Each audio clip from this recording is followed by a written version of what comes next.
ஆறுவது சினம். கோபம் வந்தால் அதை ஆற்ற வேண்டும் மரபுத் தகவல். சினம் என்பது கோபம் அல்லது வெறுப்பு. ஆறுவது என்பது குறையச் செய்தல், சாந்தமாக்கல். இங்கு கூறுவது கோபம் வந்தாலும் அதை மேலோங்கி கையாளாமல் அடக்க வேண்டும் என்பது. எடுத்துக்காட்டு: ஒருவர் தவறாக பேசினாலும் நாமும் கோபத்தில் பதிலளிக்காமல் அமைதியாக நடந்து கொள்வது. ஆசிரியர் மாணவரிடம் கோபப்பட்டாலும் அதை கட்டுப்படுத்தி நல்ல முறையில் எடுத்துச் சொல்வது. உதாரணம்: தோழன் உன்னை தவறாக குற்றம் சொன்னால் உடனே பதிலடி சொல்லாமல் அமைதியாக உண்மை விளக்குவது. நடைமுறை விளக்கம்: கோபம் வந்தால் உடனே பேசும் வார்த்தைகள் பல நேரங்களில் நம்மையே பின்னாளில் சிரமப்படுத்தும்.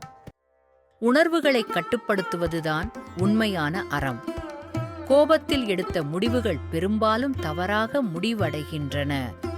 வாழ்க்கை அறிவுரை: ஆறுவது சினம் என்பது வாழ்க்கையில் சாந்தம், பொறுமை, பொறுப்புணர்வு ஆகியவற்றை வளர்க்கும் நெறிமுறை. கோபத்தை அடக்கக் கற்றவர்கள்தான் நல்ல வழிகாட்டிகளாகவும் தலைவர்களாகவும் உயர்வர்.